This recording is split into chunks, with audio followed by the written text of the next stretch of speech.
د جنگ په میدان کې نبی علیه الصلاۃ والسلام ته صحابه کرام چې په هغې باندې غشي ګزارونه ورېږي خو لیکن پیغمبر علیه الصلاۃ والسلام ته هغه ته شا نه اړوي، هغه ته یې مخ کړی د مخامخ ولاړ دی. د صحابه کرامو فضلونو کې دومره عظمت او محبت د نبی کریم صلی الله علیه وسلم و چې کله یو صحابي دی ابو دجانه رضی الله تعالی عنه دی ګوري چې پیغمبر علیه الصلاۃ والسلام باندې د غشو ګزارونه شروع کیږي نو دی ډایرک ور مخکې شو او پیغمبر علیه الصلاۃ والسلام ته ودرېد مخکې.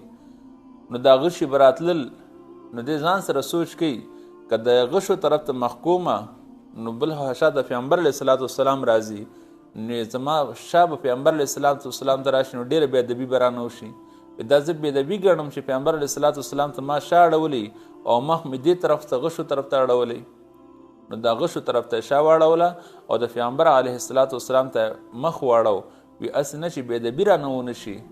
پیغمبر علیه الصلاۃ والسلام د شا کول نه حالانکې هغه باندې غشي ګزارونه ورېدل خو بیا هم پیغمبر علیه الصلاۃ والسلام ته مخامخ ډال جوړ شوی ولاړ دی پیغمبر علیه الصلاۃ والسلام ته او غشي راځي او په ده باندې لږي ټوله ملا یې ورله سوری سوری کړله. نو دغه ابو دجانه رضی الله تعالی عنه داسې صحابي و چې پیغمبر علیه الصلاۃ والسلام ته مخکې د ډال په طور باندې استعمال شو ودرېدو.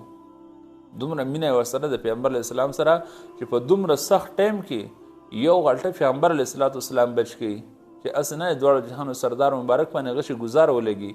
بلې غلطه بې ادبي هم نه کوي، شا ورته هم نه اړوي. خیر د زه که ولګم نو ودې لګم خو چې پیغمبر علیه الصلاۃ والسلام بې ادبي رانه ونه شي هغه ته شا نه اړوي، هغه ته مخامخ ګوري ولاړ دی ورته او شا طرف نه غشي راځي. د ابو دجانه رضی الله تعالی عنه په ملا کې هغه غشي یو نه دی دوه نه دي د غشو باران پرې شروع دی خو هغه بیا هم د پیغمبر علیه الصلاۃ والسلام طرف ته شا کوي نه چې خیر مخامخ به زه چاته ګزار وکړم ځان د لاس مخکې ونیسم غشي به ځان نه منع کړم، لیکن د پیغمبر علیه الصلاۃ والسلام په محبت کې ټول د غشي ګزارونه خوري خو لیکن پیغمبر علیه الصلاۃ والسلام ته هغه شا نه اړوي. د یوې بېادبۍ د وجې نه هغه دومره لوی کار وکړه چې هسې نه بېادبي رانه ونه شي. یو زنانه ده پیغمبر علیه الصلاۃ والسلام هغه یو فره اعلان وکړو مجاهدین تلل جهاد دپاره روان دي. پیغمبر علیه السلام د چندې باره کې اعلان وکړو چې ټول خلک روان دي ځوانان دي خلک په جهاد دپاره ځو نو هر کور نه ځوانان وځي څوک زوی لیږي څوک رور لیږي څوک یو څه. یو زنانه د یو ماشوم دی کچ ماشوم دی په جولای کې وړوکی ماشوم دی دا ډېر افسوس کوي چې کاش زما په کور کې لوی زوی وی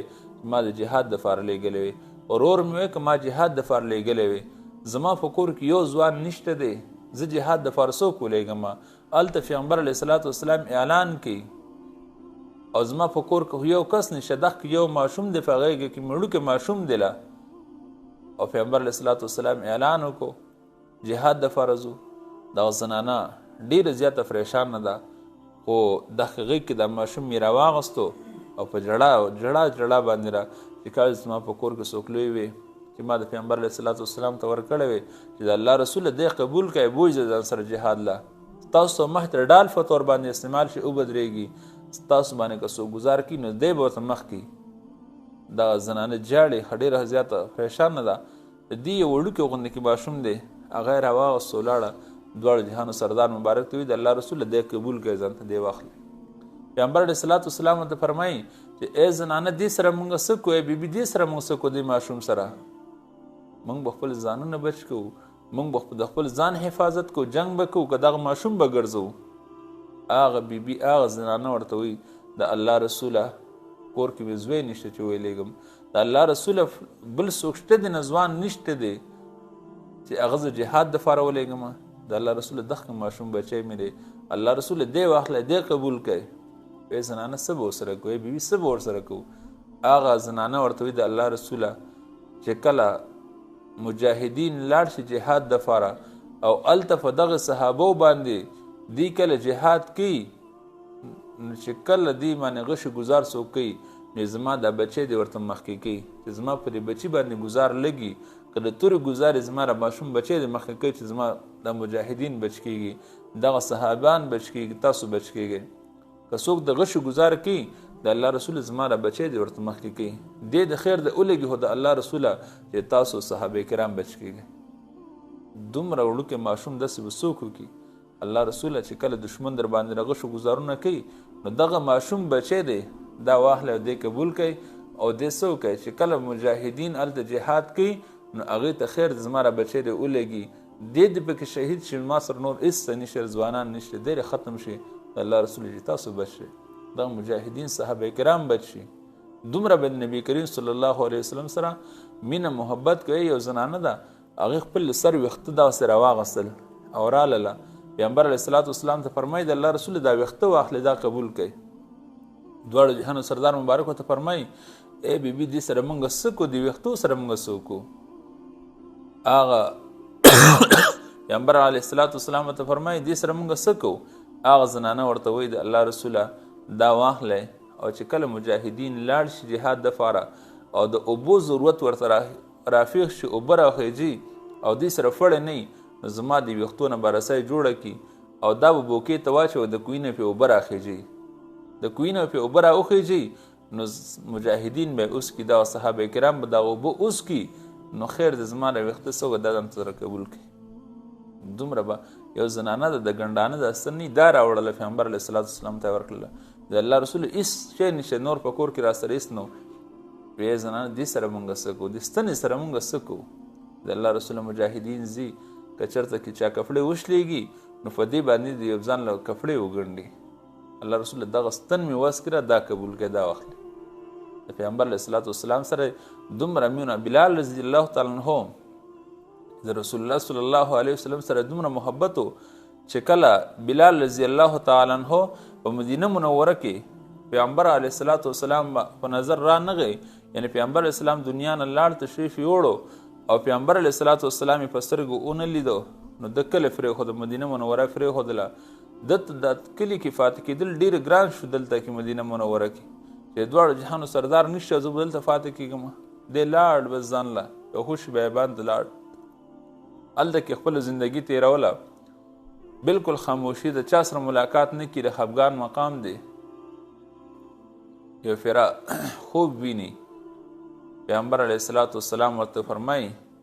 بلاله ګوره مونږ د پرېښو اړو راځې نه مونږ څه که اړو ته بیا رانلې داسې انتها دغه کې لاړلې خفګان کې او دلته کې بیا واپس رانلې مدینې منورې ته بلال کله راغی نو حسنین اول نه خو د اذان کوونه وی پیغمبر علیه الصلاة والسلام نشته زه به اذان کوم څنګه به اذان کوم زما د خولې نه به څنګه الفاظ وځي چې مخکې ما اذان کو نو مخکې به راته رسول الله مبارک ناست و په هغه به مې نظر لګېدو نو اوس که زه ځای ته ګورم نه نو زما نه به اواز څنګه راوځي څنګه به زه اذان وکړم چې کله حسنین چې کومو حسنین هغې بلال رضی الله تعالی عنه ته ووې د بلال هغه زوړ یاد را تازه که زموږ د بابا هغه یاد موږ ته تازه که اذان وکړه چې کله د اذان شروع کو او اشهد ان محمدن لفظ یې ووي او چې کله د پیغمبر علیه الصلاة والسلام چې په کوم ځای ناست په هغې نظر ولګېدو دی بېهوشه راپرېوته او ځان یې هم پوره نه کړو بېهوشه شو راپرېوتو چې مخکې ما اذان کو چې اشهد ان محمدن به مې وي نو هلته پیغمبر علیه الصلاة والسلام به ناست و نن ځای خالي دی پیغمبر علیه السلام نشته دی نو دی بېهوشه راپرېوتو او هغه اذان یې هم پوره نه کړو دومره بې انتها مینه د نبی کریم صلی الله علیه وسلم د صحابه کرامو سره الله تعالی دې زمونږ هم دغسې مینې الله تعالی دې موږ دغسې مینې را نصیب کړي د پیغمبر علیه الصلاة والسلام سره الله تعالی دې موږ کې محبت پیدا کړي د نبی کریم صلی الله علیه وسلم د سنتو اتباع دې موږ کې پیدا کړي او الله تعالی دې زموږ د صحابه کرامو د هغې په نقشه قدم باندې موږ روان کړي